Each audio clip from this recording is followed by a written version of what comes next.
All right, welcome to episode 3 of the Lucky Dogs podcast.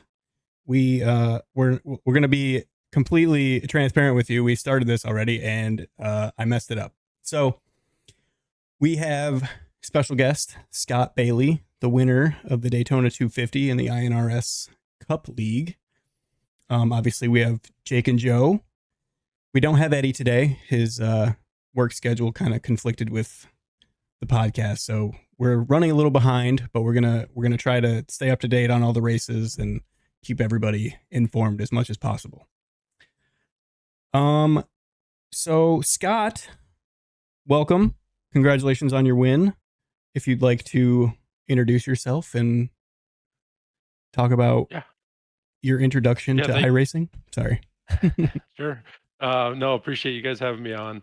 Um, I'll talk a little bit about the race and then yeah, just kind of when I got into iRacing and a little bit of background. Daytona was I started dead last because I didn't run the duels. Um, my teammate actually joined the league, ran the duels. I watched the stream and was his spotter and kind of got that itch again to get back into league racing. And guys had a couple spots left open, so I joined and had to start at the back of the field. Going into it, didn't really have too much of a strategy. Pretty low expectations. Didn't want to piss anybody off. Just wanted to honestly, goal for stage one was not to lose a lap. Goal for the end was to be in the front pack when the last run was happening. So was successful with those, but just trying to stay out of people's way, not make any enemies because I haven't ran with anybody here before. So pretty low key. Ended up with 0x, so I was pretty happy about that. More so than probably not more so than the win, but um, just trying, like I said, trying to take it easy. Um, learn who's teammates, who works well together, that kind of thing. Um, but then yeah, as far as just a little bit about me, um, started iRacing probably like a lot of people back in COVID days. Initially, I used to run a lot with like NASCAR Heat on console, and then big group of guys that I've been racing with. We've been in leagues for quite a few years. We all kind of made the jump over to iRacing, and yeah, never looked back. Really enjoy it. Didn't really run a league last year.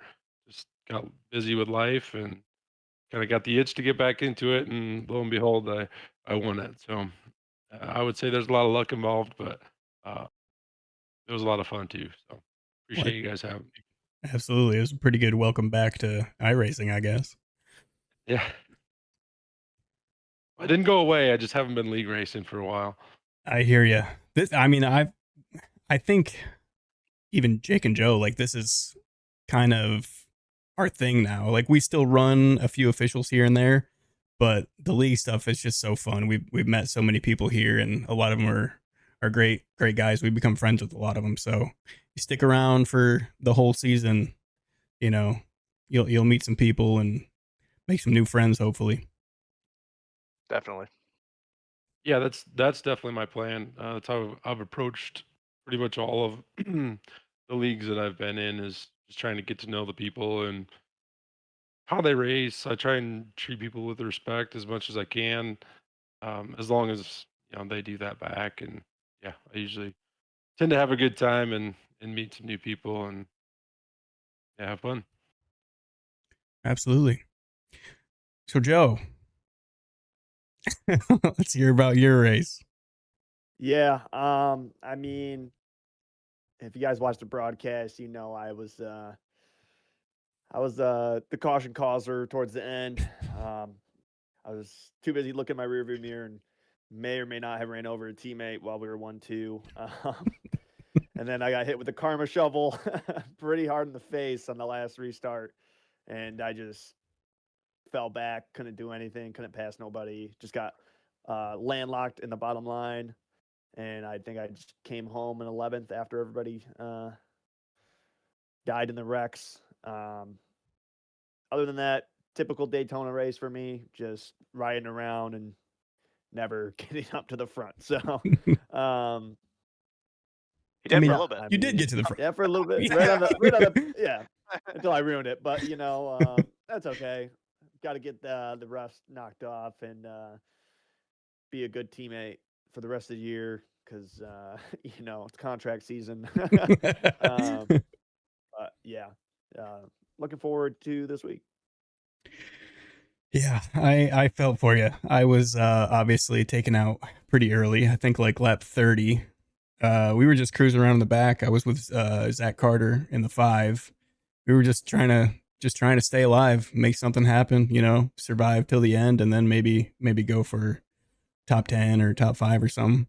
I've been in this league. We've all been in this league for 3 years, and every single year at Daytona, I wreck. So it was fully expected, but yeah, I just got caught in a big wreck right before the stage, I think, and I was just kind of watching Jake and Joe handle things, and it was looking pretty good for a while. and then that happened. But Jake, how about your perspective? I'll start from the beginning of my race. It was great. I mean, I was having a blast up front. Kai, Eric, and all the guys up front, we were just going for it. Switching lanes, like every other lap, there's a different leader. Those guys look really strong. They were really strong together. Then Eric's power went out or something like that. But yeah, it was really fun to run up front. I ran up front, top 5 pretty much all race long. Felt really strong out front. Ended up getting the stage there. Those points helped out tremendously. But yeah, I had one of the cars to beat. I think the car felt really good, and then we had the end of pit cycles, and I seen a blue car behind me. And I'm like, man, that looks like Joe. So I got pretty excited when I know the race was coming towards the end. I had my teammate behind me, but we were just trying to get through the traffic. And it happens. Just bump drafts go wrong. I've been a culprit sometimes. Like in my other league, I bumped my teammate in the wall. So I'm not a golden boy or anything, but yeah, that was disappointing. But I survived it, and I was making a run back to the front there towards the end, and then unfortunately, just a car faded up from the middle lane and cleaned me out and started a big one. But it was 3 wide racing towards the end. Can't blame them. So yeah, it ended up on the wrecker and came back out, and I pulled a Kyle Busch. I was just so damaged. I mean, he wasn't damaged, but I was so damaged. I was right around, and luckily I dodged the big wreck on the final lap, and I finished 19th. But those stage points helped me out tremendously, and I'm actually, I think, top 5 in points or something like that. So really looking forward to Atlanta, working with my teammates. So pretty excited for that. Yes, sir. I think everybody here has a good shot. I mean, we saw how Scott did on a drafting track. This is another one of those. So we'll see. We'll see how it goes. I want to talk about the last few laps because I was watching at the time.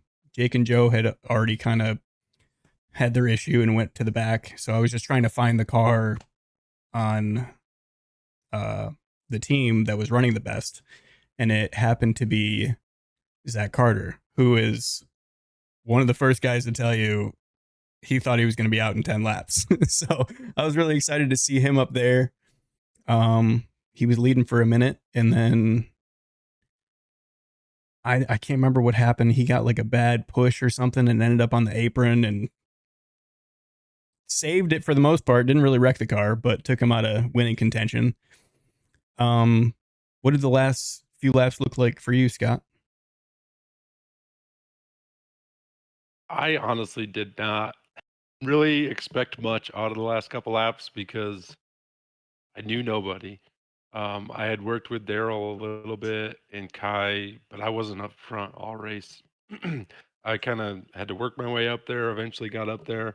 And then I just, not knowing anybody and, how they race and all that, I figured there's probably a bunch of teams up here, and I'm probably going to get left in the middle or something like that. So I got a run coming to the white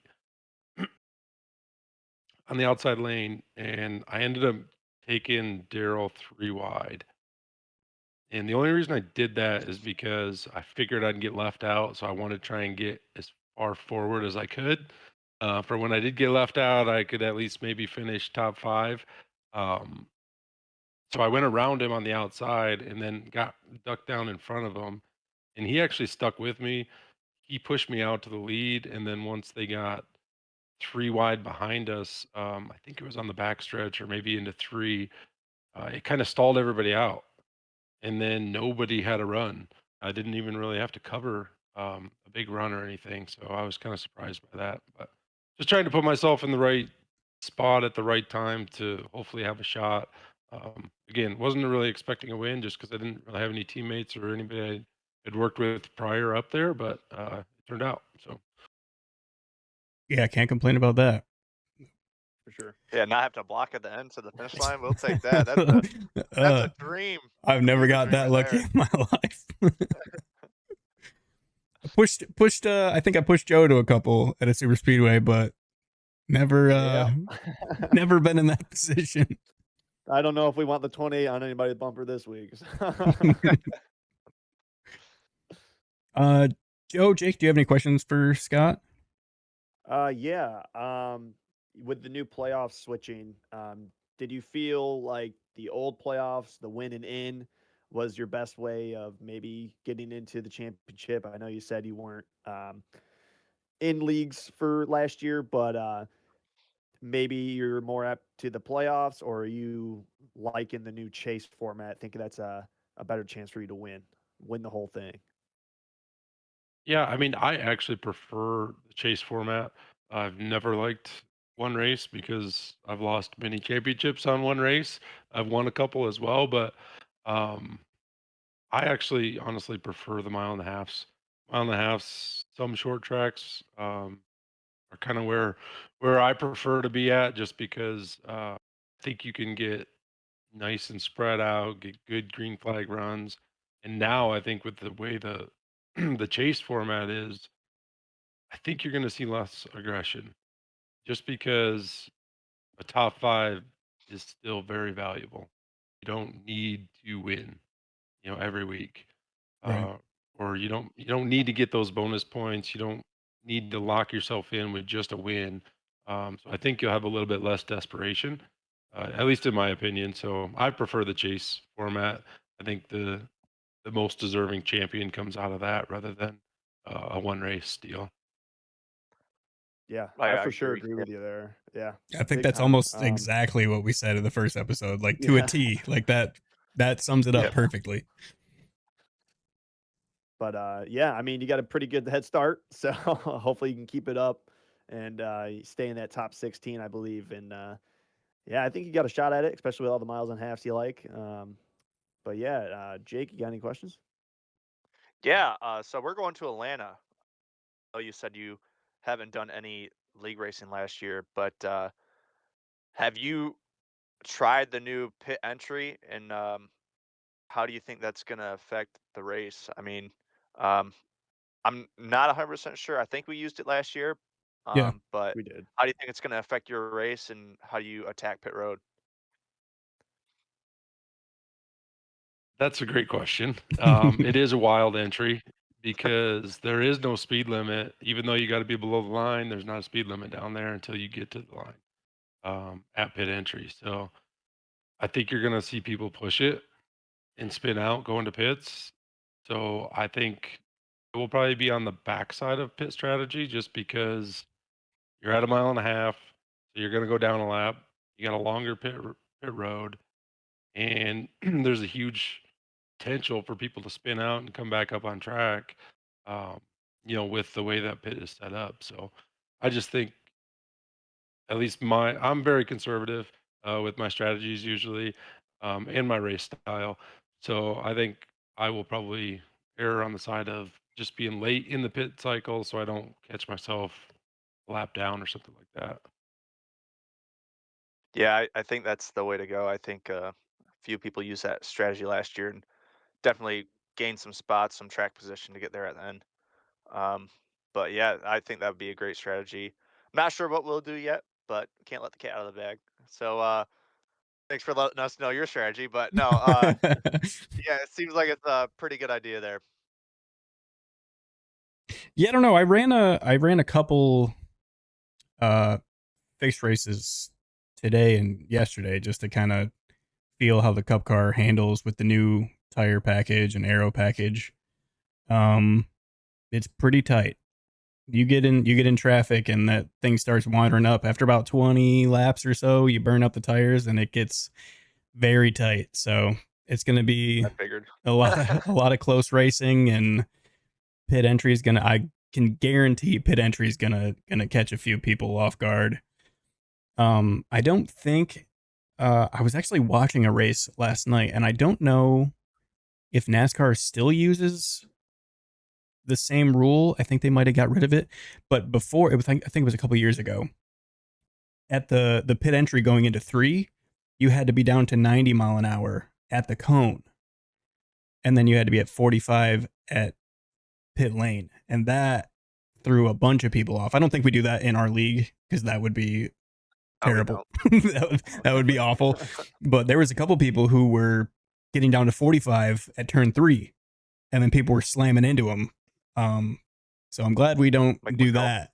But I think, like Scott said, people are going to try to overshoot that and get a lot of time trying to get on pit road and getting out faster. So we'll see. I'll I mean, be the one that probably spins. So it's a tough track. It's a super speedway, but it's not like Daytona or Talladega. It's very fast.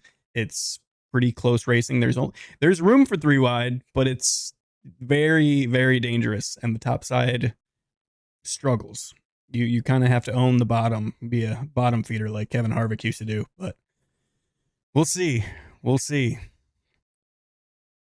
But that's a good point. I think that's definitely gonna make qualifying a big deal. Being up front, track position. Yeah, track position is huge. Yeah, I was just gonna say I think track position is gonna be a huge deal, just because it is tough to pass, especially once cars start getting tight. And I don't know. I've never been on Atlanta with 40 some cars, so that'll be interesting too. That tail of the It's field terrifying. is gonna be back there quite a ways. Yeah. oh yeah. Yeah. Are you gonna do the back row challenge again this week, or? We'll try and stay away from that this week. Daytona, no problem, but Atlanta, it might be a little tough. Yeah, Atlanta's terrifying.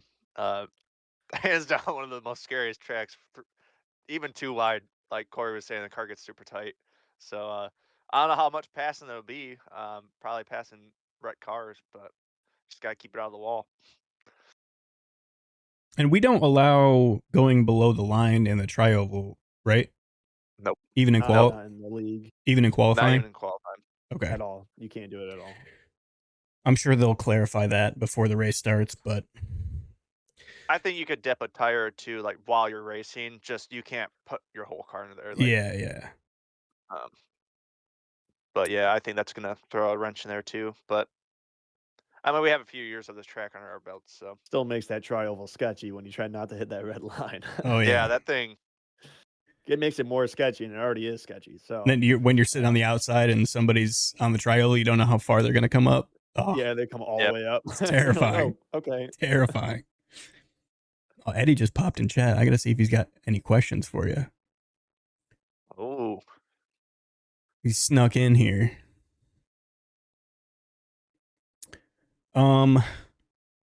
Where are you from, Scott? I'm from Michigan, Grand Rapids area, so West Michigan. Have you been to the Red track? Wings fan? Oh. What's that? Red Wings fan? I'm not a big hockey fan. Oh, that's the only NFL, sport I like. NASCAR, that's about it. I got 3 little kids, so they keep me busy. I don't get a whole lot of time to watch a whole lot of TV if it's not a cartoon or something. Fair enough. There's some good ones out there. No. So, Yeah, have you been to the track out there? Yeah, we actually used to go quite a bit. Haven't been last couple of years, but my in-laws actually have a cottage maybe 10 minutes from the track. So we're usually wow. over there all summer, and we go to the track. We try to go. Haven't been in a couple of years though. It's honestly it's a pretty boring race to watch in person. It's just so big. It's so fast. It's so big. They get so spread out. It's Yeah. kind of like going to the Indy 500. Like you you see the cars for a second, and they get all spread out, and you don't really get to see much action. Yeah, well, I mean, we're from New York, so our closest track is the Glen. So I totally hear you. Yep. I got to get out to Martinsville. That's on my bucket list. Yeah, we Oh, went there. definitely. Wouldn't we 22, 23? Yeah. I'm a Blaney fan whenever Blaney won the championship. 23 right there. Or wait, I forgot what year we went. I think it was 24 actually. Yeah, No. it was the year he didn't win it 24 was even, baby. Oh, because it was the Chevy blockade the Chevy blockade yeah, incident yeah. thing when Bell tried to wall ride and got his ass busted. But yeah, that wasn't Blaney's win. You know, he should be 2 times, but we don't talk about that. Yeah, Martinsville is awesome. It's probably my favorite track I've ever been to because you get to see everything and it's bumper to bumper and they're just rolling. And the hot dogs, I So think about good. them probably So good. twice Hot a dog. week. I'll just wake up and like, man, you know what sounds good right now? Martinsville dog. Martinsville dog. So, if you do go, you definitely got to stock up on those. They're definitely worth the hype. But yeah, Martinsville probably my favorite track I've ever been to. It's just so cool. Yeah, it's definitely on the list. So I just gotta plan a date to get out there. For Any sure. other tracks on your list? Or Yeah, besides Phoenix. Phoenix? Well, now that it's not the championship, I would still go, but I'd really like to go out to Phoenix. I think that's a cool track to watch. Just watch them fan out 10 wide.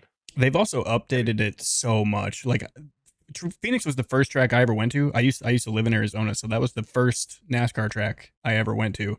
And it's like night and day compared to what it used to be. The fan experience is completely changed. I'd love to go back. Definitely looks like a fun track to check out. Sure. I hate to cut you guys short, but I got to get my kids to bed. So Oh, Yeah, absolutely. good. Yeah, I yeah. think we're I getting appreciate- towards the end of Wrapping it. up anyway. Yeah. I just wanted to say thanks to you guys for doing this kind of stuff. I think it adds a ton to the league. Broadcast guys do an awesome job. Thanks for having me on. Appreciate it. Hopefully, I can get to know you guys a little bit better and race side by side and have fun. That's the goal. Absolutely. For sure, man. We Thanks for appreciate hopping on with us. Yeah, absolutely. We do appreciate it. We will see you Thursday. Yeah, have a good night, guys. You too. Yeah, you too. Alrighty. Well, did you guys have anything else to add? Well, I just want to say thanks for tuning in. Like we said at the beginning, we're not going to have all 4 of the dogs on a normal basis, but bear with us. Episode 3, we're doing it for Dale. But yeah, excited to keep these going, and I'll see you guys next week. Yep, we got the Cup race Thursday at, I want to say Atlanta so bad, Echo Park Speedway. Looking forward to it, sort of, kind of, not really. I'm lying. I hope we have a good race, but I'm not looking forward to it. We'll try to get a podcast for the Echo Park race probably over the weekend, whenever we can get everybody together. I was just informed that Eddie will be racing Thursday, so hopefully we can get him back on the podcast, and we'll go back over with him how Daytona went and how Echo Park goes. So we'll see you guys then. I will be live at 8 for the truck race. If anybody wants to tune into that on my Twitch channel at @short_fused. And Joe will also be running that with me. So if you guys want to come support SFM, feel free. And we'll see you guys on the next one. Have a good one. Peace.